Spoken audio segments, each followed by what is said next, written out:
Seigneur Jésus, Dieu notre Père, nous venons humblement devant toi, te remercier, te rendre grâce et t'adorer. Amen.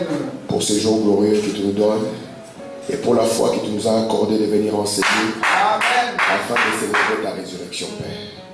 Alors que nous sommes rassemblés en Seigneur, ô Dieu, ni pour voir, ni pour être vus, mais afin d'apprendre de toi, Seigneur, Amen. et savoir comment nous comporter dans la vie ici, Père. Amen. Nous te prions, Seigneur, ô Dieu, de venir avec ta puissance et ta parole, Amen. et de toucher l'âme d'un chacun, Seigneur. Yes, sir. Nous croyons de tout notre cœur que ce dont nous avons besoin, c'est ta révélation, Seigneur. Amen. Et c'est le but pour lequel nous sommes rassemblés ici.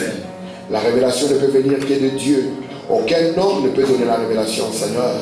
Mais Père, comme ton prophète l'a dit, que la révélation est la chose capitale qui devait désirer chaque croyant. Et ici nous sommes, mon Dieu, dans l'expectative de ce que tu vas nous donner ce matin. Mets l'homme de côté, Seigneur. Viens, oh Dieu, parle à ton peuple, Seigneur. Et toi, sois le croyant, Père, pour recevoir ta parole. Et que cette parole qui est la sémence du royaume puisse produire, oh Dieu, les fruits dignes de la parole en nous, Seigneur. De sorte, oh Dieu, alors qu'elle va sortir, qu'elle puisse amener, Seigneur, les bénédictions de la rédemption. De sorte que chaque maladie soit écrasée, Père. Oh Dieu, que chaque lien soit brisé, Père. Et que le peuple soit libéré, oh Dieu. Et que chacun soit affermi, oh Dieu. Afin de marcher, Seigneur, jour après jour, plus proche de Dieu que quand nous avons commencé. Éternel notre Dieu, nous abandonnons ces moments solennels, oh Dieu. Alors que, oh Père, nous ne pouvons rien faire en tant qu'humain, Seigneur. Mais viens prendre la relève parce que tu as dit, Père, que si mon peuple vient étant assemblé en mon nom, je serai au milieu d'eux. Viens, Père, prends ta parole, oh Dieu, et vivifie-la pour nous, Seigneur, afin que nous puissions vivre, oh Dieu, au-dessus de la vie du péché. Nous te remercions, Père, pour la présence de chacun. Bénis-nous ce matin, Père, au nom de Jésus-Christ. Amen. Nous allons tous au nom de Jésus-Christ. Nous allons nous lever pour lire la parole de Dieu. Alléluia. Et nous allons lire dans Matthieu, au chapitre 24. Nous lirons du verset 37 jusqu'au verset 27. Nous allons lire la Bible ensemble. Lisons la parole. Ce qui arriva du temps de Noé arrivera de même à l'avènement du Fils de l'homme. Car dans les jours qui précédèrent le déluge, les hommes mangeaient et buvaient, se mariaient et mariaient leurs enfants, jusqu'au jour où Noé entra dans l'arche. Et ils ne se doutèrent de rien, jusqu'à ce que le déluge vint et les emporta tous. Amen. Il en sera de même à l'avènement du Fils de l'homme. Alors, les deux hommes qui seront dans un champ, l'un sera pris et l'autre laissé. Les deux femmes qui monteront à la mer, l'une sera prise et l'autre laissée. Veillez donc, puisque vous ne savez pas quel jour votre Seigneur viendra. Sachez bien, si le maître de la maison savait à quelle veille de la nuit le voleur doit venir, il veillera et ne se laissera pas percer sa maison. Alléluia. C'est pourquoi vous aussi, tenez-vous prêts, car le Fils de l'homme viendra à l'heure où vous n'y penserez pas. Amen. Quel est donc le serviteur fidèle et prudent que son maître a établi sur ce champ pour leur donner la nourriture au temps convenable? Heureux ce serviteur que son maître à son arrivée trouvera faisant ainsi. Je vous le dis en vérité, il établira sur tous ses biens. Amen. Amen. Je vous salue tous au nom de Jésus-Christ. Amen. Et je vous remercie d'être là pour que nous puissions continuer ensemble notre étude, notre charge de l'Église, et que nous puissions continuer à parler du livre d'Apocalypse. Amen. Vous savez, le livre d'Apocalypse est un livre qui a une grande importance pour nous qui croyons le salut. Amen. Nous ne pouvons pas négliger ce livre parce que ce livre détient tout ce que le monde se pose comme question et ce que le monde attend comme futur. Dieu l'a déjà décrit dans ses livres. C'est ainsi que par la grâce de Dieu, nous avons commencé à étudier un peu cela en rapport avec la venue du Seigneur. Parce que je crois que s'il y a une grande promesse dans la parole de Dieu, c'est Dieu qui promet à son peuple qu'il va venir. Quand Dieu avait promis à Israël qu'il reviendra pour eux et qu'il va demeurer au milieu d'Israël, cela a été la plus grande joie d'Israël. C'était la grande consolation. Parce qu'il disait dans Isaïe 45 et dans toutes les Écritures, afin affermissez les gens qui ont les genoux qui languissent. Dites-leur, voici vient votre Dieu. Donc quand il viendra, ça sera la consolation. Mais vous savez, les choses de Dieu ne changent pas. Lorsque le Dieu qui avait promis à Israël viendrait, quand il est venu, le peuple vers qui il est venu a manqué de le comprendre. Pourquoi ils ont manqué de le comprendre? C'est parce qu'ils sont tombés dans les traditions, ils sont tombés dans les credos, au lieu de regarder la puissance de la parole. C'est pour ça que Jésus a dit, à cause de vos traditions, vous avez annihilé la puissance de la parole. Et nous ne voulons pas la grâce de Dieu, garder nos yeux dans la parole pour que nous puissions être au courant de ce qui est en train de se passer. Parce que nous croyons que dans cet âge, Dieu a pourvu pour nous un serviteur fidèle. Il nous a donné de la nourriture au temps convenable. Ce n'est pas les frères Franck, c'est frère Branham. Amen. Pourquoi il est le serviteur fidèle? Parce que c'est lui qui nous a prêché le message, la nourriture spirituelle au temps convenable. Et Dieu a dit à William Branham, garde, emmagasine cette nourriture. Et Dieu, par la grâce, nous a permis d'avoir cette nourriture sous forme de bandes et de couches. Amen. Parce que les serviteurs fidèles, nous les verrons plus tard. Et nous allons montrer que William Branham est serviteur fidèle. Ok. Donc aujourd'hui, nous allons encore parler du livre de l'Apocalypse. Amen. J'aimerais que vous puissiez aimer ces livres. J'aimerais que vous puissiez étudier ces livres. J'aimerais que vous puissiez vous attacher à ces livres. Parce que ces livres, c'est parmi les études les plus sérieuses que Frère Branham a fait. Lorsque Frère Branham va commencer à écrire l'exposé, il dit qu'il a pris beaucoup de semaines de prière simplement, avant de toucher aucun livre d'histoire, ni aucun verset de la Bible. Il a compris que ceci était d'une grande importance, une importance capitale. Il s'est mis à prier, à prier. Et quand il a senti que c'était le moment, Frère Branham a pris l'histoire. Il a pris l'histoire pourquoi? Pour vous montrer ce que Dieu a déjà fait au cours des âges, parce que l'histoire, on ne sait pas la changer, à moins qu'on soit dictateur même. Mais sinon, l'histoire, on ne la change pas. On peut vous montrer, voici telle chose est arrivée à cause de ceci. Amen. Donc, nous avons dit que notre livre, l'Apocalypse, a combien de parties? Rappelez-moi. 3. Ça, c'est la chose la plus capitale. Vous voulez comprendre le livre d'Apocalypse, vous devez réaliser que c'est un livre qui a 3 parties. Je vais lire quand même une portion de l'écriture dans l'Apocalypse aussi. J'ai lu Apocalypse au chapitre 1er à partir du verset 10, il est écrit ceci. Je fus ravi en esprit au jour du Seigneur, et j'entendis derrière moi une voix forte comme le son d'une trompette, qui disait, ce que tu vois, donc ce qu'il voit, écris-le. Ça ne venait pas de lui, il devait écrire ce qu'il voyait. Écris-le dans un livre et envoie-le aux 7 églises. Il n'y a pas 8 églises, il n'y a pas 8 messagers, il n'y a que 7 églises. À Éphèse, à Smyrne, à Pergame, à Thyatire, à Sardes, à Philadelphie et à Laodicée. Voilà, on dit que chaque nom dans la Bible ou chaque ville a une importance. Donc le nom que vous voyez, Éphèse, Smyrne, Pergame, la signification de cela, on l'a vu au cours des âges de l'Église. Parce que chaque nom a une influence. C'est pour ça que Frère dit, ne donnez pas un mauvais nom à votre enfant. Ne l'appelez pas n'importe comment. Parce que le nom porte une certaine influence. Amen. Lorsque Isaac avait des enfants, il avait appelé un Jacob et l'autre il avait appelé Ésaü. Et nous voyons que Jacob signifie supplanteur. Ça signifie que c'est un menteur.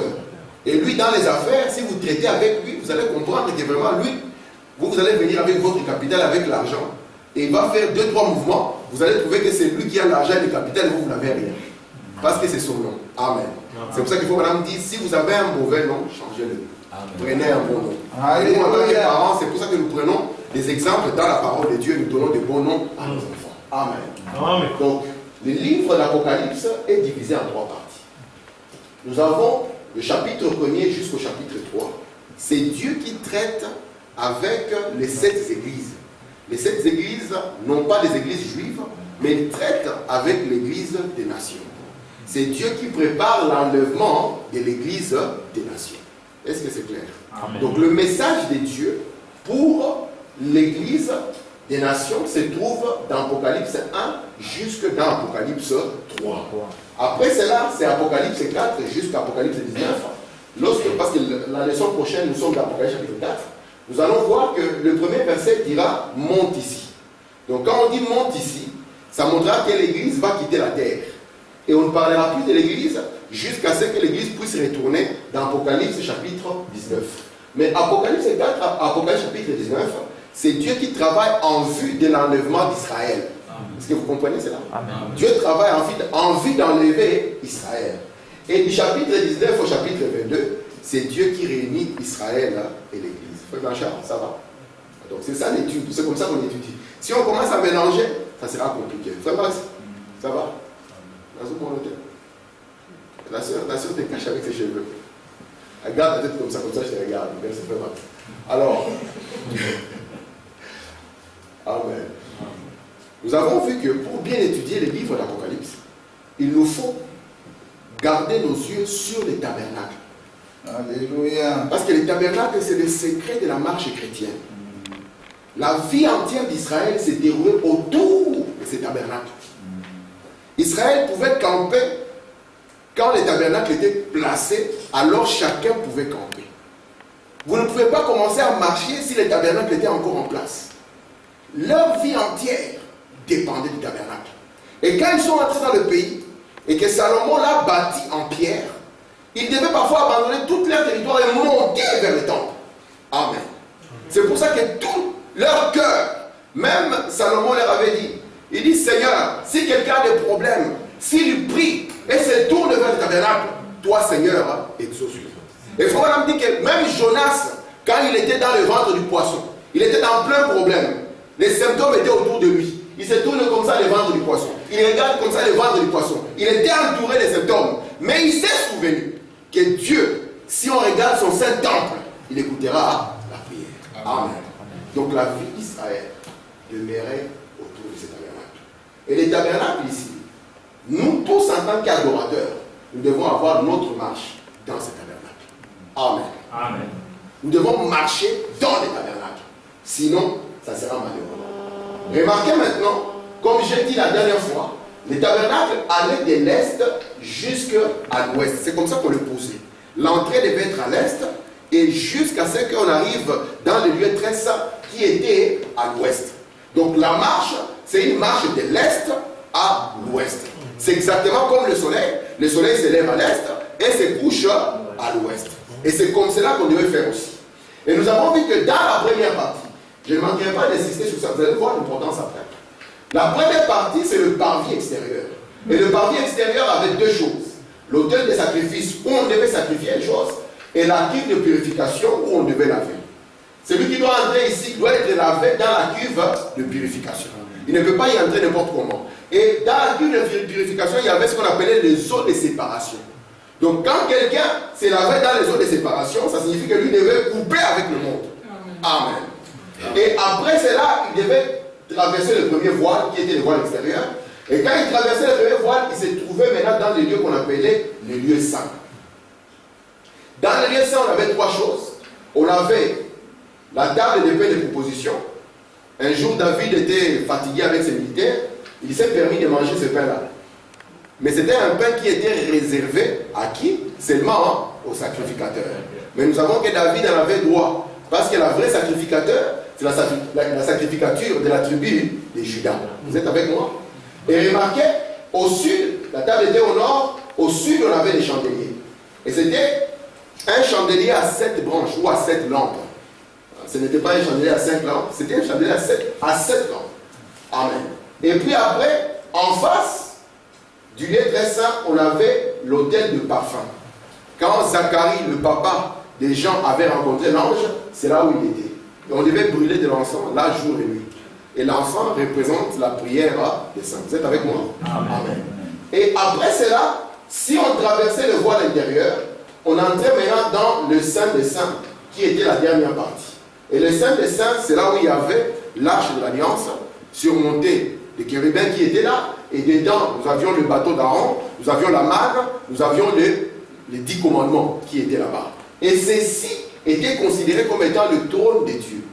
Vous êtes avec moi? Amen. Et de sorte que vous ne pouvez pas vous hasarder à vous y trouver si vous n'avez pas été invité. Amen. Amen. C'est comme la reine Esther. La reine Esther ne pouvait pas entrer n'importe comment dans la présence du roi. Pour entrer dans la présence du roi, elle devait être invitée. Et pour être invitée, d'abord, elle devait être habillée d'une manière particulière. Vous êtes avec moi? Amen. Alors, ce sont les trois parties. Et ces trois parties, parce que nous parlons de la venue du Seigneur, nous parlons aussi de la venue du Seigneur. Hein, frère Blanchard, ça nous parle de la venue du Seigneur. Nous avons dit qu'il n'y a qu'une seule venue. Et cette venue, Dieu l'a partitionné en fait en 3 parties. Il y a une seule venue. Une seule venue. Mais Dieu maintenant va l'accomplir partie par partie. C'est pour ça que vous entendrez parfois dire la première venue, la deuxième venue et la troisième venue. C'était une seule venue. William Branham dit quand Israël était sur la terre, ils attendaient de voir Jésus venant comme le roi. Alors qu'avant de venir comme le roi, il devait venir d'abord comme le sacrifice. Mais comme eux, ils attendaient le roi, il est venu comme sacrifice, ça les a embrouillés et ils n'ont rien compris. Il dit c'est juste une seule venue, mais que Dieu accomplit en phase. Amen. Amen. William Branham dit que tout homme qui entre ici, il doit alors le découvrir. Je vais lire dans cette citation qui va suivre. Je suis dans l'arche ici, type de Christ. Remarquez que tout homme qui entrait dans cette arche devait passer premièrement par le parvis extérieur. Deuxièmement, il devait traverser le voile intérieur. Et enfin, il entrait dans les saints des saints. C'était Christ comme prophète, comme sacrificateur, comme roi couronné. Qu'est-ce qu'il veut dire? Ici, la première partie du parvis extérieur, ça va nous parler du séjour de Jésus sur la terre. Et c'est Christ comme le prophète. Donc la personne qui entre ici, il va le connaître comme Christ le prophète. Est-ce que vous êtes avec moi? Amen. J'aimerais que vous soyez avec moi. Hein, frère Neville, sois avec moi. Alors, après ceci, ici dans la deuxième partie, où nous avons le chandelier, ça sera lui comme un sacrificateur. Et dans la troisième partie, nous allons découvrir Christ comme roi. C'est pour ça que Branham dit, je ne veux pas simplement qu'il soit votre sauveur, je veux aussi qu'il puisse être votre Seigneur ou aussi votre roi. Amen. Et j'ai dit que la sainte présence de Dieu, c'est en ces lieux. Et quand Adam avait péché, il était mort. La mort ne signifie pas enterrer quelqu'un, la mort signifie séparer. Donc être séparé de la présence vivifiante de Dieu. Et depuis que l'homme est tombé et qu'il a été séparé de cette présence, Dieu a commencé à travailler afin de pouvoir le ramener dans sa sainte présence. Or, quand l'homme est tombé et qu'il est tombé dans le péché, Dieu dit, le salaire du péché, c'est la mort. Et il dit aussi que sans effusion de sang, il n'y a point de pardon de péché. Alors Dieu lui-même devait porter le poids de sa propre loi. Vous êtes avec moi? C'est pour ça qu'il dit, tu n'as voulu ni sacrifice ni offrande, tu m'as formé un corps. Et ce corps-là était né de Marie. Amen. C'est pour ça que si nous regardons les zodiaques, nous allons voir ici que le premier signe ici, c'est le signe de la Vierge. Vous êtes avec moi? Amen. Jésus venant sous le signe de la Vierge, naissant par la Vierge Marie. Et souvenez-vous, quand il naît par la Vierge Marie, son corps était formé pour un but, de mourir et de donner sa vie.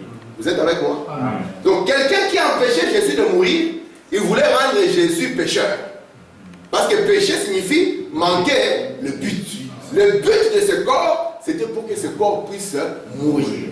Amen. Amen. C'est pour ça que quand Jésus est né, les mages ont amené 3 dons. Vous vous souvenez? Amen. Ils ont amené quoi? L'encens, de l'or, la myrrhe et de l'or. Et ça, nous pouvons le voir ici. Nous pouvons avoir quoi? La myrrhe. La myrrhe était utilisée pour la mort. Vous êtes avec moi? Amen. Et c'est la première partie que nous pouvons voir. L'encens était utilisé dans la sacrificature. Nous avons ici notre autel d'encens ou notre autel de parfum.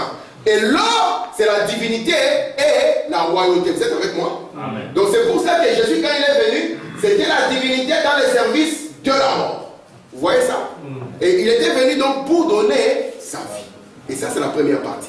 Donc, mais Apocalypse, comme j'insiste, ne traite pas encore de ça. Si nous voulons comprendre cette partie, nous allons voir Marc, il va nous expliquer que Jésus a été crucifié comme ça. Nous allons voir Jean, il va nous dire qu'il a été crucifié comme ça. Et quand nous ne faisons pas attention, si nous n'avons pas l'interprète de la parole, nous allons mettre 2 larrons de ce côté-ci et 2 larrons de ce côté-ci et Jésus au milieu. N'est-ce pas? Parce qu'il y en a des gens qui ont fait comme ça. Ils ont dit non, on a compris qu'il y avait 2 brigands. Donc il faut qu'il y en ait 2 de chaque côté. Mais Jésus voulait parler. Parce que quand Jésus est mort à la croix, son travail n'était pas terminé. Il avait encore beaucoup de choses qu'il devait accomplir. Alléluia. Et c'est pour ça qu'il a fait écrire le livre d'Apocalypse, pour qu'on puisse voir ce qu'il est en train de faire maintenant et ce qu'il va faire dans le futur. Et on dit à Jean, alors écris-le et envoie-le aux 7 églises. Amen. On continue. Je suis dans l'exposé à la page 21. Ne soyez pas embrouillés par le fait qu'il a 3 fonctions, ou qu'il se manifeste de 3 façons. Sur terre, il était prophète. Au ciel, il est sacrificateur. La notion du ciel est très compliquée. Et quand il revient sur terre, il est roi des rois. Amen. C'est lui qui était, c'est-à-dire Jésus, le prophète. C'est lui qui est, c'est-à-dire lui, le souverain sacrificateur qui intercède et qui peut compatir à nos faiblesses. Amen. Qui vient, c'est-à-dire le roi qui vient. Amen. Sur terre, il était la parole, le prophète. Moïse a dit de lui, l'Éternel, votre Dieu, vous suscitera un prophète comme moi. Et celui qui n'écoutera pas les paroles de ce prophète sera exterminé du milieu du peuple. Donc remarquez ici, il est prophète, ici il devient sacrificateur, et ici il est roi. Vous le voyez? Amen. Prophète, sacrificateur et roi. Et prophète, il est aigle, sacrificateur, il est agneau, et roi, il est lion. Parce qu'ici, il s'agit de la promesse que Dieu avait faite à David, qu'il y aura toujours un successeur sur le trône de David. Amen. Question à 50 €. Prince Moses. Est-ce que Jésus était fils de David selon la chair? Est-ce que Jésus était fils de David selon la chair? Non. Jésus était-il juif? Non. Jésus était-il des nations? Non. Alors comment est-il le fils de David? Amen. Alléluia. Continuons. C'est une bonne question, n'est-ce pas? Amen. Amen. Regardez, c'est pour ça que j'avais un long exposé, j'avais laissé ça. Les Juifs étaient en train de prouver mot à mot que Jésus n'est pas le Messie attendu. Ils ont dit, regardez sa descendance. Il vient de cette branche, alors que le Messie doit venir de cette branche. J'ai dit, vous avez loupé quelque chose quelque part. Regardez ici, je suis dans El Shaddai. Christ, lorsqu'il était sur la terre, il a dit, je suis venu de Dieu. Est-ce vrai? Qu'était-il alors? Je retourne à Dieu. L'a-t-il dit? Est-ce que Jésus a dit ça? Il a dit, je suis venu de Dieu et je retourne à Dieu. Est-ce que Jésus a dit ça? Oui ou non? Frère Benjamin, il a dit ça? Oui. Amen. Frère Max, Jésus a dit ça? Pardon? Il a dit ça? Oui, que je suis venu de Dieu et je retourne à Dieu. Est-ce qu'il a dit ça? Non, je suis venu de Dieu et je retourne à Dieu. Oui. Ici, dans la situation, il faut vraiment dire, est-ce vrai? Elle dit, je retourne à Dieu parce que Dieu c'est le Père. C'est la même chose. On ne peut pas dire que le Père n'est plus Dieu. Le Père est Dieu. Écoutez, la Bible dit, après la mort de Jésus, son ensevelissement et sa résurrection, Paul était en route vers Damas. Et tout d'un coup, une grande lumière l'a jeté par terre et l'a aveuglé. Les autres ne l'ont pas vu. Paul, lui, l'a vu. Ils ont entendu la voix. Il a dit, Saul, Saul, pourquoi me persécutes-tu? Il a dit, qui es-tu, Seigneur? Il a dit, je suis Jésus. Qu'est-ce? C'est de nouveau la colonne de feu accomplissant sa promesse. Je viens du monde spirituel, je retourne au monde spirituel. La chair n'était amenée ici que pour servir de sacrifice afin de nous racheter, nous pécheurs, afin que nous puissions être dignes par sa grâce d'y entrer, car nous avons été invités à y entrer. Est-ce que c'est clair? Amen. Je viens du Père et je retourne au Père. Ce n'est pas que je retourne chez le Père, non. Il a dit, je viens du Père et je retourne au Père. Qu'est-ce que signifie je retourne au Père? Ça signifie, j'étais colonne de feu, je suis venu dans la chair, et je quitte la chair, je retourne à la colonne de feu. Amen. Vous voyez ça? C'est ça, je viens du Père et je retourne au Père. Et c'est Jésus. Remarquez maintenant, Israël le connaissait dans la forme de la colonne de feu. Parce que lorsque Moïse l'avait rencontré dans le buisson, il était dans la forme de la colonne de feu. Et là, on a posé la question, Moïse a demandé, qui es-tu? Il a dit, je suis. Amen. Amen. Et Branham nous montre ici, remarquez maintenant, ici, il va encore rajouter une bonne précision.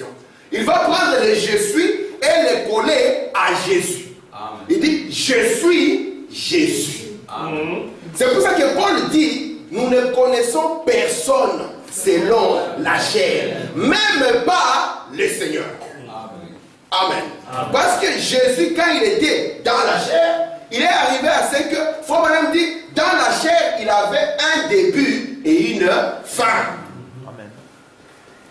Le début, c'était la naissance. Et la fin de cette chair, donc le but de cette chair, c'était lorsqu'il meurt, il est enseveli, il ressuscite, il change de forme. Oui. William Branham dit, le Fils retourne dans les seins du Père. Amen. Est-ce que vous êtes avec moi? Amen.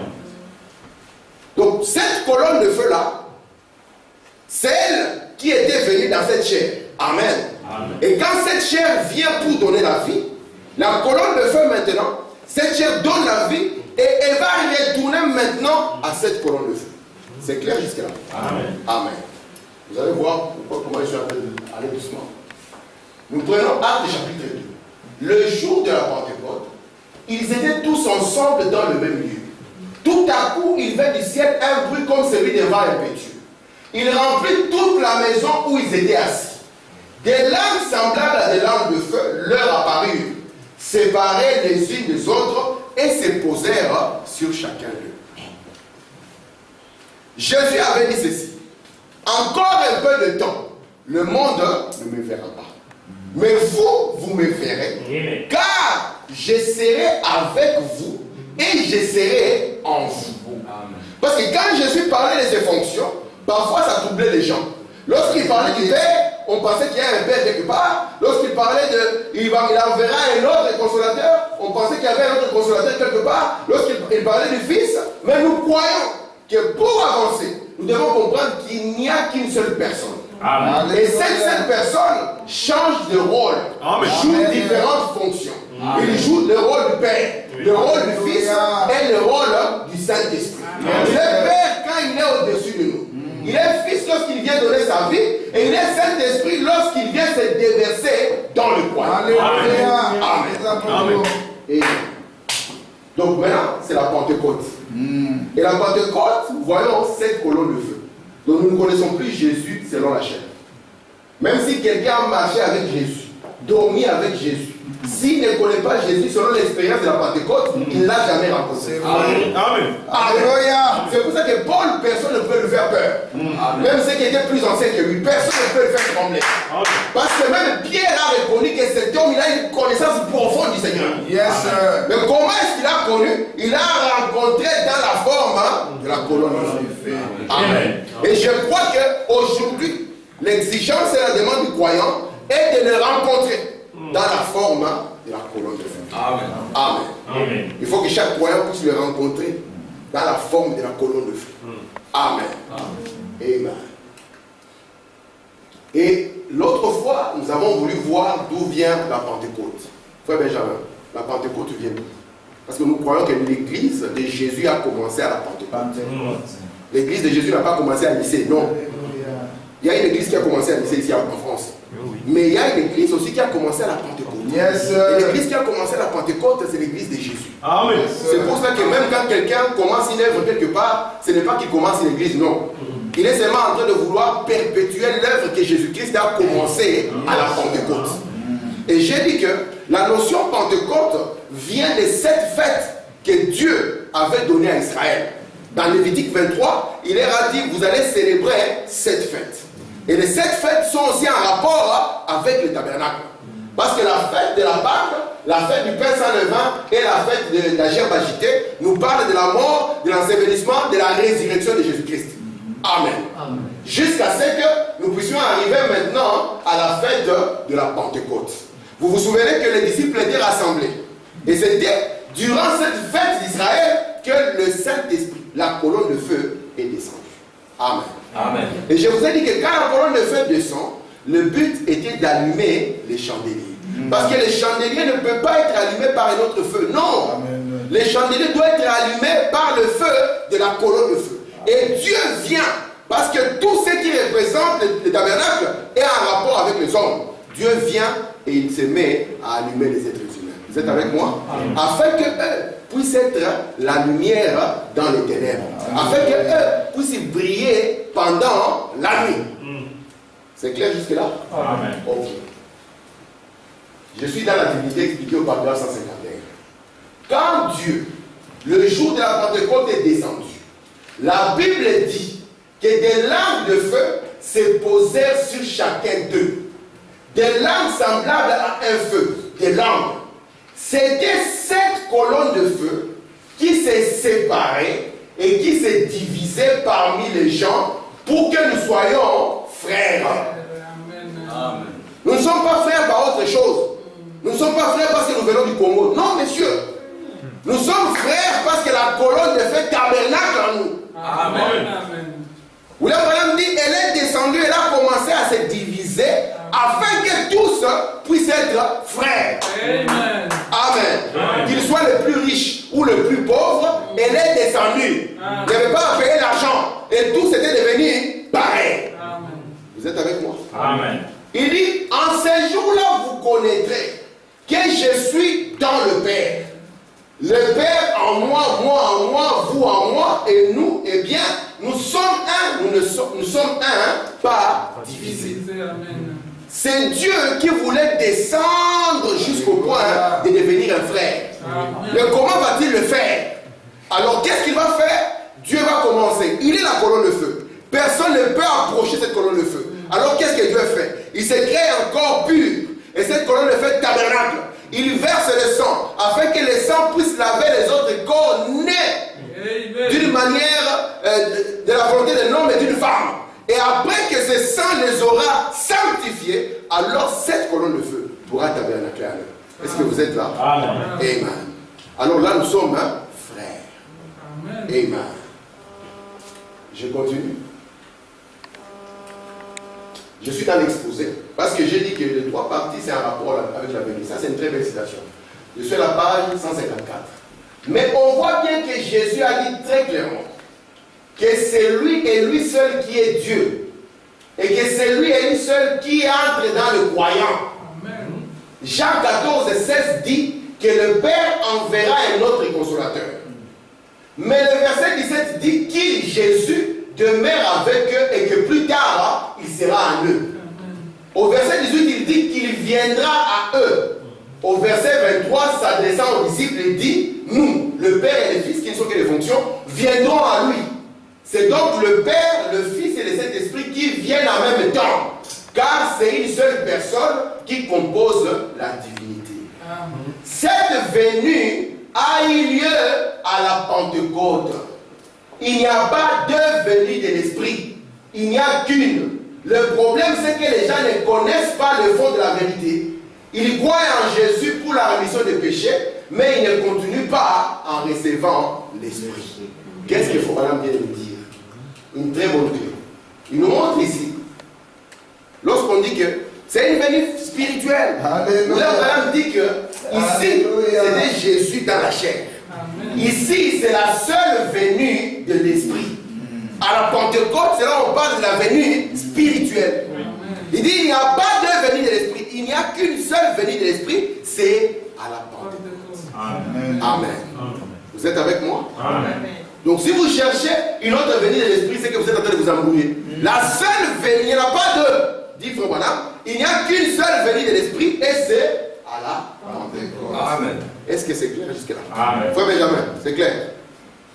C'est à la Pentecôte où on parle d'une venue spirituelle, la venue de l'Esprit. L'Esprit est descendu à la Pentecôte. Qui peut nier ça? Si vous niez ça, vous êtes anti-Bible. Amen. Ok, continuons. Et lorsque nous avons la venue de l'Esprit, le but, c'est qu'il va maintenant allumer les chandeliers. Dans les temps de la Bible, on n'allumait pas les chandeliers n'importe comment. Frère Blanchard, on n'allumait pas les chandeliers n'importe comment. La colonne de feu était le feu principal, par lequel on allumait d'abord la première lampe. Vous êtes avec moi? Amen. Et quand on allume la première lampe, on va prendre la lumière de la première lampe pour allumer la seconde lampe. Et on prendra la lumière de la seconde lampe pour allumer la troisième, jusqu'à ce que les 7 lampes seront allumées. Donc une lumière, une deuxième lumière, une troisième lumière, toujours une lumière passant à une autre. Vous voyez ça? Amen. Parce que le Saint-Esprit se transmet. Amen. D'un âge à un autre. D'un âge à un autre. D'un âge à un autre. Jusqu'à ce que la dernière lumière soit allumée. Est-ce que c'est clair? L'église commence où? À la Pentecôte. Et il faut maintenant pas nous dire, mais écoutez-moi, durant, parce que la Pentecôte, c'est combien de jours? Pentecôte, c'est 50 jours, n'est-ce pas? Et il faut maintenant nous montrer que cette partie ici, dans le plan de Dieu, il dit que les 7 âges de l'église se déroulent sous la fête de la Pentecôte. Amen. Est-ce que vous comprenez ça? Amen. C'est pour ça que vous allez voir que chaque âge de l'église sera l'âge du baptême du Saint-Esprit. Dieu va exiger à chaque croyant qu'il puisse recevoir le baptême du Saint-Esprit. Il va l'exiger à chaque croyant. Souvenez-vous, mes frères, nous ne sommes pas appelés comme étant, comme Israël appelé en masse comme ça. Ça n'existe pas. Nous sommes appelés individuellement. Dieu appelle un homme et le fait passer par les 3 œuvres de la grâce. La justification, la sanctification, le baptême du Saint-Esprit pour l'introduire dans le Saint-Esprit lui-même. Vous êtes avec moi? Et cela, c'est une exigence pour chaque personne. Amen. Les gens qui étaient au temps, regardez par exemple, quand nous allons voir, nous verrons qu'ici c'est la justification, la sanctification et le baptême de l'Esprit. La personne qui était ici à la sanctification ne pouvait pas rejeter la justification. La personne qui était au baptême du Saint-Esprit ne pouvait pas rejeter la sanctification ni la justification. C'est Dieu qui ajoute une œuvre à une autre. Est-ce que jusque là c'est bon? Amen. Amen. Céline? Amen. Pas perdu? Non. Ah, merci. Ok. Avançons un peu. Souvenez-vous ici, souvenez-vous, nous avons vu avec vous que lorsque nous parlons du chandelier, lorsque nous parlons des étoiles, lorsque nous parlons de la lune, Frère Branham nous a dit, cela nous montre que c'est la nuit, c'est les ténèbres. Vous comprenez ça? Amen. Vous devez garder ça à l'esprit. On ne peut pas parler du chandelier, on ne peut pas parler des étoiles, on ne peut pas parler de la lune si cela ne traite pas de la période de la nuit. C'est quand on traite de la période de la nuit qu'on a besoin des étoiles, qu'on a besoin de la lune et qu'on a besoin de tout ça. Amen. Parce qu'il faut pas dire, si le soleil se lève, on n'a plus besoin de petites lumières. Et d'ailleurs, on ne le verra même plus. Même s'il y a une étoile qui est là, on dit, moi aussi je vais briller. Quand le soleil se lève, la petite étoile va s'éteindre d'elle-même. Amen. Amen. Et comme je vous ai dit, du temps de la Bible, on ne comptait pas les temps comme nous pensons, avec une montre. Frère Blanchard, on le comptait comment? Avec les veilles. Et j'ai dit que, comme les chandeliers nous montrent, il y avait 7 veilles. Amen. Amen. Il y avait combien de veilles? 7 veilles. Et notre nuit était divisée en 7 veilles. Amen. Il faut même dire, souvenez-vous, selon Matthieu 25, au milieu de la nuit, on entend écrit, voici l'époux. Donc l'époux, il doit faire son apparition quelque part au courant de cette période ici. Amen. Il faut même dire, souvenez-vous alors, selon le plan de Dieu, il ne peut pas venir à la première, ni à la deuxième, mais comme Enoch, il viendra à la 7e veille. Regardez un peu ici, je reviens au tabernacle. Parce que le tabernacle, c'est la base. Si nous regardons les signes dans les zodiaques, frère Samuel, nous verrons ici, c'est les signes de la Vierge, n'est-ce pas? Parce que Jésus, quand il vient sous son séjour terrestre, il vient sous le signe de la Vierge, il naît par une Vierge. Si nous venons ici dans les lieux très saints, nous le voyons comme le roi de lion. C'est le signe du lion dans les zodiaques. Dans les zodiaques, ce n'est pas la magie. C'est la Bible, c'est le Job 38. Alléluia! Quand les gens sont ignorants, alors ils voient la magie partout. Amen. D'ailleurs, les magiciens, ils utilisent même la Bible. Voilà. Mais nous savons qu'ils n'ont pas la pensée de Dieu. Amen. Mais nous avons la pensée de Dieu, de sorte que nous pouvons voir Dieu dans toutes les choses. Amen. Amen. Parce que Dieu, même si on nous arrache la Bible ici en papier, nous pouvons seulement exprimer Dieu au travers de la nature. Alléluia. Nous voyons par exemple une plante qui va en terre. La plante meurt, la plante ressuscite. Nous pouvons vous parler de Jésus au travers de cette plante. Amen. Et Dieu a exprimé sa parole et sa pensée au travers de toute la création. C'est pour ça que lorsqu'ils ont vu qu'il y avait les signes de la Vierge, je ne comprenais pas que c'était Dieu qui a annoncé la première venue de Christ. Vous voyez, maintenant nous avons deux venues ici. Nous avons la venue du lion et nous avons la venue de la Vierge. Mais où est la venue maintenant, où il vient dans la nuit? C'est une venue qu'on ne voit pas. C'est pour ça qu'il dit que c'est une venue secrète. Parce qu'elle n'est pas apparente. Elle n'est pas apparente. Même si vous prenez votre pyramide, vous aurez la pierre de fête et la pierre angulaire. Mais entre les deux, vous verrez comme s'il n'y a rien. Mais il y a une venue secrète. Frère Branham dit, faites attention. Quand Jésus était sur la terre, même pas un tiers des Juifs, ils savaient qu'il est là. Voilà. Et pourtant, ce n'était pas une venue secrète, non. Voilà. Parce que il était écrit dans le livre de Michel, ô toi Bethléem Ephrata, de toi sortira. Amen. Même Hérode lui-même, quand il a appris, il a demandé, dites-moi la citation. On lui a dit, il y a une citation. Bethléem Ephrata. Amen. Amen. Regardez maintenant. Je reviens sur nos veilles. Est-ce que jusque-là ça va? Amen. Jusque-là, est-ce que ça va? Amen. Ok. Je suis dans l'enlèvement, par grâce en 5. Les 7 veilles séparées aux 7 veilles. Il n'est pas venu dans la première veille, ni dans la deuxième veille, ni dans la troisième veille, ni dans la quatrième veille, mais il vient dans la 7e veille. Car c'est Enoch, le 7e, qui fut enlevé. Amen. Jésus avait dit, je viendrai. Aucun juif n'a eu une promesse de Jésus disant, je viendrai te prendre. Mais Jésus nous a dit qu'il viendra pour nous prendre.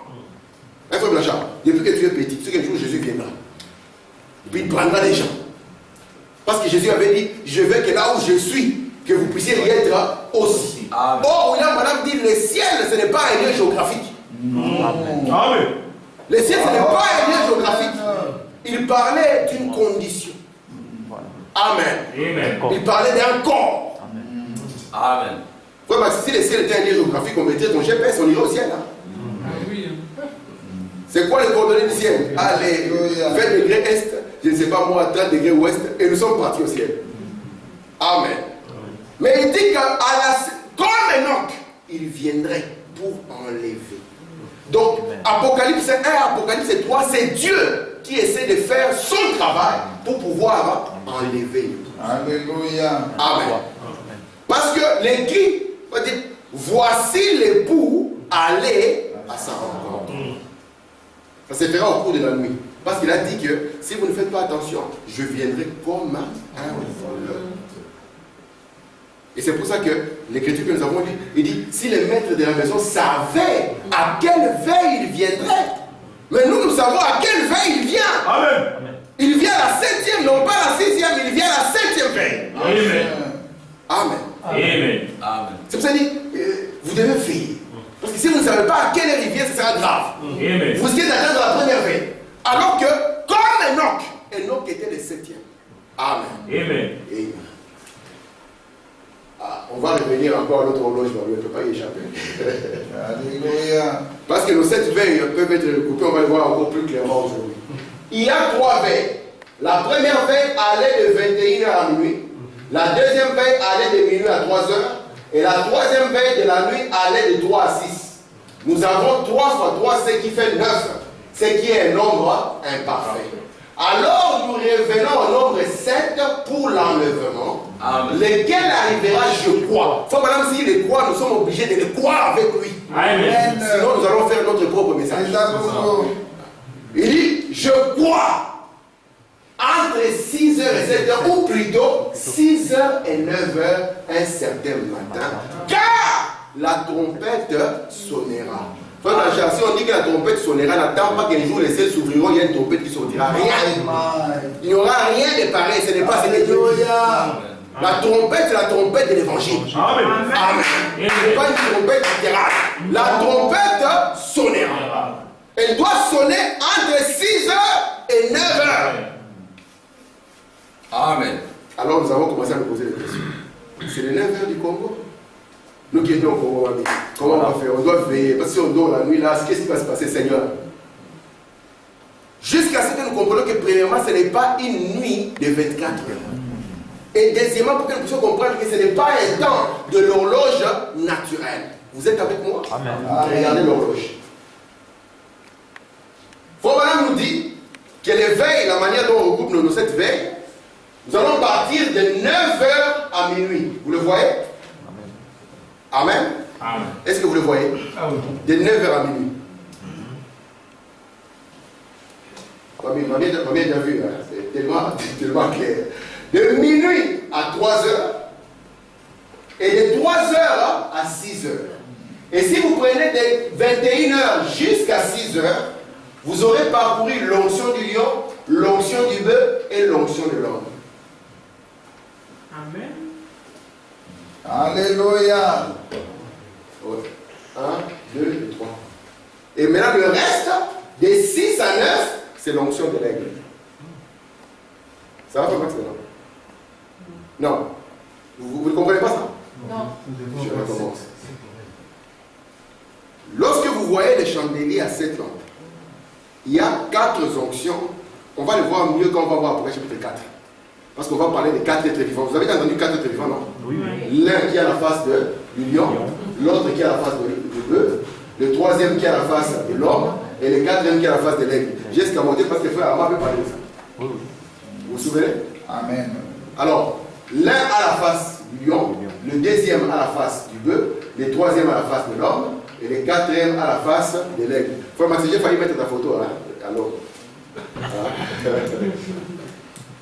alors, vous voyez ça? Et lorsque nous avons les 4 onctions, ça signifie que nous avons nos 7 veilles. Vrai ou faux? Amen. Est-ce que je mens ou je mens? Lorsque nous avons nos 4 onctions, Oui. nous avons nos 7 veilles. Yes, sir. Est-ce que c'est ça, vous voyez ou pas? Amen. Les abonnés. Ça va maintenant? Lorsque nous voyons nos 4 onctions, ça signifie que nous avons les 7 veilles. Et je vous ai dit que le 12 ici, quand vous prenez votre jour de 24 heures, vous avez 12 et 12. Comme Dieu avec 12 patriarches pour Israël et 12 apôtres pour nous. Amen. C'est pour ça que vous verrez aussi que les trônes aussi sera protégé toujours par les 4 évangiles. Vous êtes avec moi? Yes, sir. Lorsqu'on va éteindre le trône, vous allez voir qu'au milieu là-bas, il y a quelque chose. Amen. Ça commence à aller? Amen. Yes, sir. Alors, nous allons partir de 9, si on dit de 21h jusqu'à 6h du matin, nous aurons parcouru l'onction du lion, nous aurons parcouru l'onction du bœuf, nous aurons parcouru l'onction de l'homme. Mais quand au fait d'être enlevé, il faut l'onction de l'aigle. Parce que c'est l'aigle qui prend son envol. C'est pour ça que William Branham vous dit, faites attention, c'est entre 6 et 9 que nous aurons cette onction de pouvoir prendre notre envol. Alléluia. Vous êtes avec moi? Yes, Et sir. ceci, les dernières onctions ici, correspondent exactement à la 7e veille, au 7e âge de l'Église. Amen. Ouais, Benjamin. Ça va?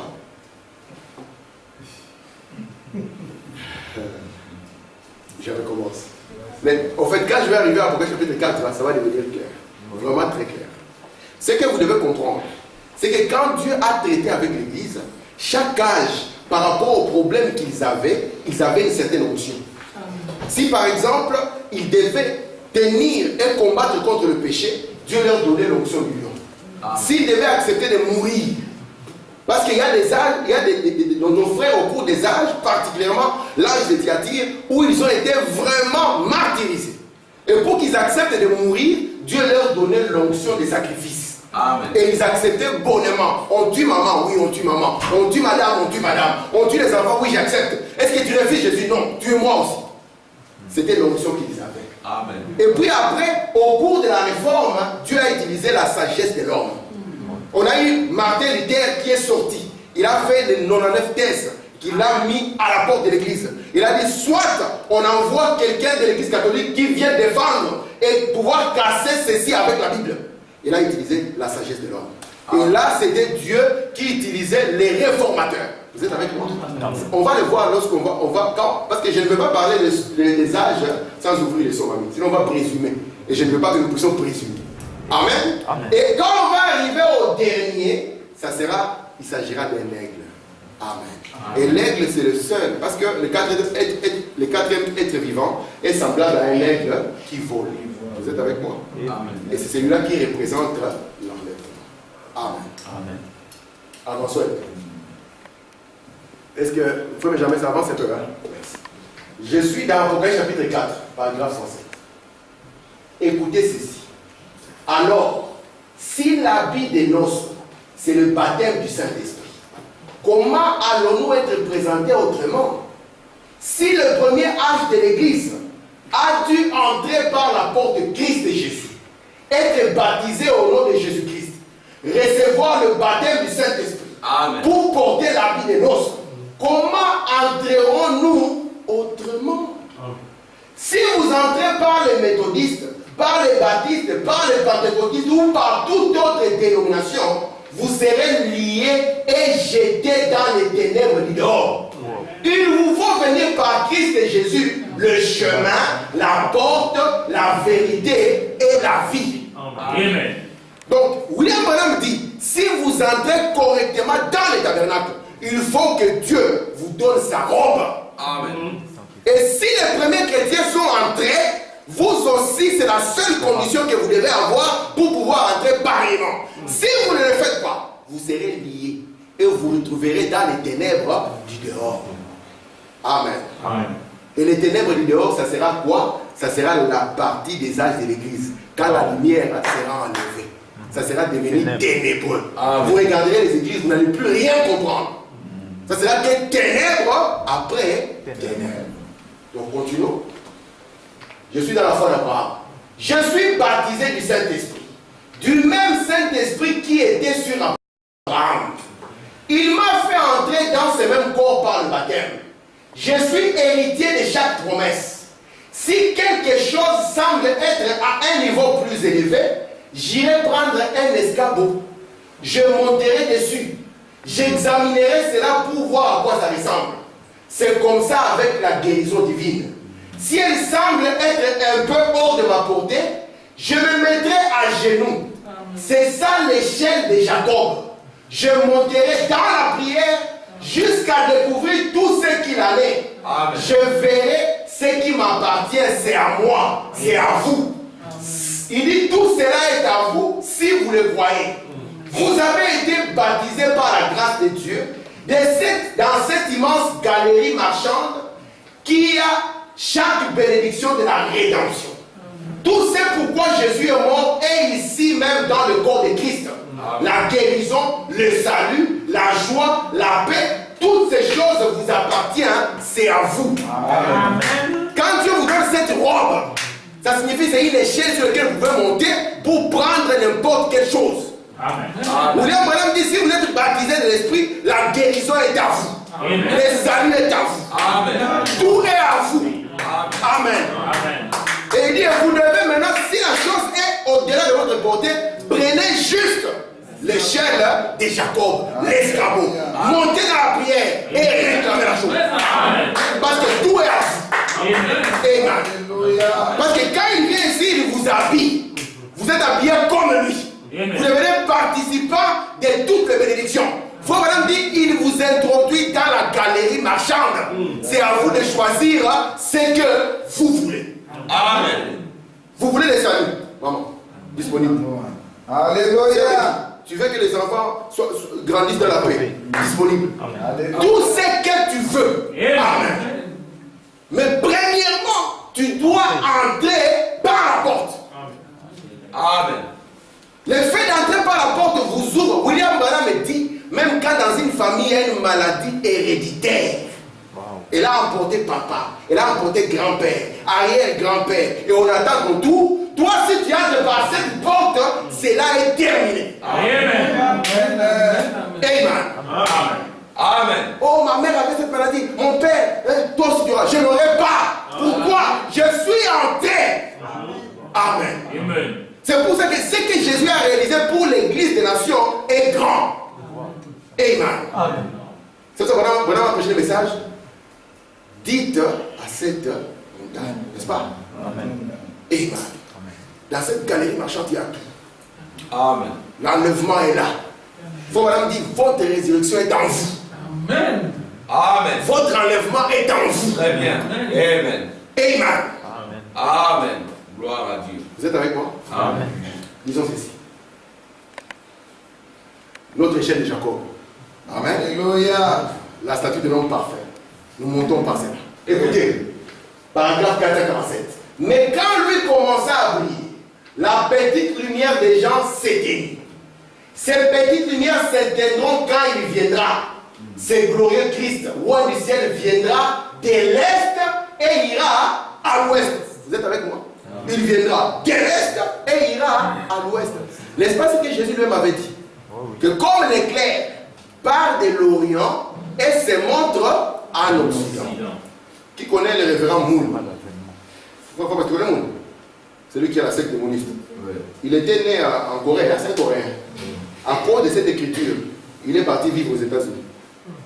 Afin qu'il puisse accomplir comme l'éclair. Il part de l'Orient et se montre à l'Occident. Mais les choses de Dieu n'arrangent pas.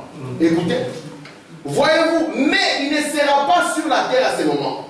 Le Messie ne sera pas sur la terre avant le début du millénium. Voyez-vous, parce que l'Église, nous serons ensemble enlevés pour rencontrer le Seigneur dans les airs. Il ne viendra jamais sur la terre. Il enlèvera son épouse. Écoutez bien le paragraphe 449. Il a une échelle. Oh, n'est-ce pas merveilleux? Amen. Frère Branham me dit que Nimrod aussi, il cherchait le moyen de relier la terre au ciel. Amen. Alors qu'est-ce qu'il a fait? Il a construit une tour de Babel. Mais nous ne sommes pas ici pour faire entrer Babylone, non. Écoutez, il a une échelle. Vous savez quelle était cette pièce, Léo, dans laquelle cet homme a mis une échelle contre la maison? Roméo et Juliette. C'est ça. Il posa son échelle et enleva son épouse. Amen. Maintenant, il descend l'échelle de Jacob et dit, psst, chérie, viens ici. Psst. Voyez-vous, nous allons monter pour le rencontrer. Donc quand vous entrez dans sa présence et qu'il vous donne cette robe, alors il vous donne les secrets de l'échelle. Vous avez besoin de quoi que ce soit, montez cette échelle. Si vous trouvez que la chose est au-dessus de votre portée, c'est quoi s'il veut? J'ai besoin du salut. Alors tu vas te le prendre. Oh Seigneur, ce jour-ci, j'ai besoin d'un travail. Je crois que notre Dieu le donne. Amen. Frère Max, est-ce qu'il ne donne pas? Amen. Il l'a déjà fait. Qui peut dire ici que Dieu ne lui a pas donné? Amen. Il le donne. Amen. Il dit, chérie, monte par ici. Vous êtes avec moi? Amen. Il pourvoit d'une échelle, mais la condition, si les autres sont entrés par cette porte, nous, ça ne marchera pas. Si nous entrons par la porte méthodiste, par la porte baptiste, il viendra et nous regardera. Nous n'avons pas l'habit de noces. Et nous nous retrouverons dans la honte du dehors. Amen. Regardez. Il faut dit dans le 3e psaume, paragraphe 4. Mais l'enlèvement sera un secret. Alors, si sa venue était tellement secrète, à combien plus forte raison l'enlèvement sera ignoré? Les gens viennent, tout à coup ils vont dire, eh bien, je pensais qu'on était censé avoir un enlèvement. Et voilà tous ces jugements sur la terre. Il dira, il a déjà eu lieu et vous ne vous en êtes pas aperçu. Amen. Ce sera tellement, exactement comme un voleur dans la nuit. Amen. Les gens ils pensent, allez, un jour peut-être ils seront en train de rouler, le chauffeur va disparaître. Maïma. Bon, je dis Amen, il disparaîtra, oui. Et puis les avions vont tomber. Ça sera la catastrophe. Il y aura et puis la CNN va dire, il y a des gens qui ont disparu. William Branham dit, ça sera comme un voleur dans la nuit. Amen. C'est une venue secrète. Il vient pour prendre son épouse. Amen. Il veut la prendre de manière secrète. Mais vous ne pouvez pas vous appeler son épouse si vous n'avez pas sa robe. Amen. Ne pensez pas qu'ici, comme la sœur Nicole, elle est couturière, on va distribuer les robes. Non. Maïma. William Branham dit, cette robe, c'est une robe que vous devez porter dans votre cœur. Amen. William Branham dit, aujourd'hui, le cœur des hommes est rempli de toutes autres choses, de cruautés et des histoires de magazines. Il dit, mais il cherche à trouver cette robe dans votre cœur. Amen.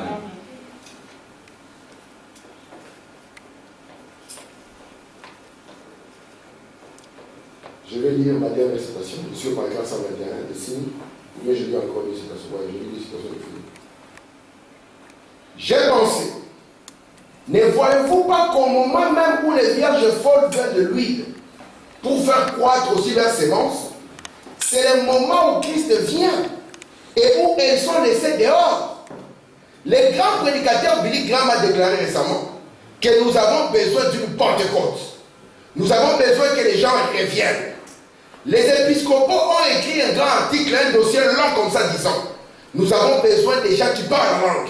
Nous avons besoin des gens qui ont la guérison divine dans l'église, qui tiennent les services de guérison, des gens qui prient pour les malades. Qu'essaient-ils de faire? De mettre de l'huile dans leur lampe. Exactement. C'est un signe de la sémence du temps de la fin. Pendant qu'elles essayaient de faire cela, l'époux vient et l'épouse entra. Elle fut amenée dehors. Amen. Oh, quel jour merveilleux dans lequel nous vivons. Nous sommes dans un jour merveilleux. Pourquoi? Parce que nous voyons des événements devant nous. Dieu a habillé son peuple d'une robe. Et nous voyons aussi des gens qui cherchent cette robe. William Branham dit, lorsque vous voyez les épiscopaux, les catholiques, les baptistes, eux aussi disent, c'est le moment d'avoir la Pentecôte. Sachez qu'à ce moment-là, vous devez ouvrir les yeux. C'est à ce moment-là que l'époux doit entrer en scène. Très bien. Amen. C'est pour ça que je vous dis, si vous croyez qu'il y a un Saint-Esprit en dehors de ces messages, vous vous trompez assidûment. Il n'y a pas d'huile en dehors d'ici. Amen. Alléluia. Il ne peut pas y avoir de l'huile. Faut me dire, j'avais un copain, il me disait, j'essaie de faire entrer Babel. Je lui ai dit, on ne peut pas faire entrer Babylone. Vous êtes avec moi? Amen. Si vous négligez ce message, vous avez négligé la robe. Oh, la condition de l'enlèvement, c'est le Saint-Esprit. Amen. William Branham dit, la condition de l'enlèvement, c'est le Saint-Esprit. Et quand il y a enlèvement, c'est le Saint-Esprit qui quitte la terre. Et quand le Saint-Esprit quitte la terre, ce qui reste dans les églises, c'est le chaos. C'est les ténèbres. Alléluia. Vous êtes avec moi? Amen. C'est quoi la condition de l'enlèvement? C'est le Saint-Esprit. Amen. Amen. Remarquez un peu, j'ai lu la dernière citation et je reviens juste sur le schéma pour finir. Il y a ici qu'un petit groupe minuscule qui sort, rien que quelques-uns. Mais c'est pour lui qui retentira le voici l'époux vient. Quand cela arrivera, chacune de ces veilles, souvenez-vous qu'il y a 7 veilles, et nous sommes précisément dans la dernière veille. Mais chacune de ces vierges du passé s'est levée ici. Oh, le même Saint-Esprit. Amen. Dans chaque âge de l'Église, regardez, je reviens juste rapidement, j'ai fini sur cela. Je suis ici. Le premier âge, c'est Éphèse, les noms que Apocalypse nous a donnés. Le deuxième, c'est Smyrne. Le troisième, c'est Pergame. Le quatrième, Thyatire. Le cinquième, Sardes. Le sixième, Philadelphie. Et le dernier, c'est la Odyssée. Paul ne pouvait pas vivre d'ici jusqu'à arriver jusque-là. Parce que c'est 2000 ans d'histoire. Aucun homme n'a vécu 2000 ans. Même Mathusalem n'est pas arrivé à 1000. Vous êtes avec moi? Alors, qu'est-ce qui s'est passé? Quand, par exemple, le temps, leur période arrivait, à la fin, ceux qui étaient dans cet âge et qui avaient reçu l'huile, ils se couchaient avec leurs messagers. Vous êtes avec moi? Amen. De sorte que jusqu'ici, jusqu'au temps de Wesley, ils se coucheront avec leurs messagers. Mais quand ils se couchent avec leurs messagers, ils ont reçu le même Saint-Esprit. Est-ce que vous êtes avec moi? Amen. Parce que sans ce Saint-Esprit, il n'y a pas d'enlèvement. L'enlèvement est intimement lié au Saint-Esprit. Amen. Parce que c'est le Saint-Esprit qui monte dans l'enlèvement. Vous êtes avec moi? Amen. C'est comme si vous avez une voiture qui n'a pas de moteur, qui n'a pas de moteur ou qui n'a pas de carburant. La voiture sera là, elle aura l'apparence de la piété. Mais il régnera ce qui en fait la force. Amen. Amen. Donc la condition que nous voyons, parce que nous finissons, nous mettons un point de vue sur le chapitre 1, chapitre 3. La condition que nous voyons, c'est le baptême du Saint-Esprit. Il faut une robe. Parce que c'est par cette robe que nous pouvons être introduits. Amen. Amen. Et chaque âge de l'Église était l'âge du baptême du Saint-Esprit. De sorte que chaque croyant ne pouvait pas dire, oui, moi ce qui compte pour moi, c'est que c'est Paul mon messager. Oui, c'est Paul mon messager. Et puis Paul va te poser la question, est-ce que tu connais le Saint-Esprit? Amen. C'était une expérience individuelle. Amen. Parce que c'est la condition sine qua non d'être dans l'enlèvement. Amen. C'est pour ça qu'il faut nous dit que si chaque fibre de votre corps est remplie du Saint-Esprit, voilà l'enlèvement. Amen. Si chaque fibre, s'il n'y a pas de Saint-Esprit, il n'y a pas d'enlèvement. Amen. Amen. Amen. Vous êtes avec moi? Amen. C'est pour ça que la chose la plus essentielle pour un croyant, c'est le Saint-Esprit. Parce que c'est la condition de l'enlèvement. Amen. Amen. S'il n'y a pas de Saint-Esprit, il n'y a pas d'enlèvement. Amen. Et le Saint-Esprit ne vient pas seulement pour que quelqu'un parle la langue. Non. Jamais. Amen. Amen. Le Saint-Esprit ne vient pas simplement pour que vous puissiez voir une vision, non. L'appel le plus haut, le Saint-Esprit vient pour pouvoir vous enlever. Amen. Amen. Amen. Il descend sur l'échelle de Jacob. Et vous dit, psst, chérie, monte par ici. Alléluia. Là où le monde ne connaît rien. Amen. William Branham dit, le monde continuera comme il continue. Jusqu'à ce qu'ils se retrouveront être la proie d'un âge atomique. Et tous les événements devant nous le montrent. La Russie continue à fourbir les armes. La Corée du Nord, n'en parlons plus. Messieurs, quelle heure est-il? Amen. Amen. Amen. Messieurs, quelle heure est-il? Sentinelle, qu'en est-il de la nuit? Amen. Nous sommes en train de finir notre chapitre 3. Il faut que Dieu nous tire de la terre. Parce que s'il ne nous tire pas de la terre, c'est le chaos. Amen. Et la condition pour que nous puissions quitter la terre, c'est quoi? Le Saint-Esprit. Le Saint-Esprit. Amen. Donc si quelqu'un veut vous parler de l'enlèvement, posez-vous la question. Est-ce que le Saint-Esprit est là? Amen. Si le Saint-Esprit n'est pas là, il n'y a pas. L'enlèvement. Si le Saint-Esprit est là, c'est ça. L'enlèvement. Que Dieu bénisse. Amen.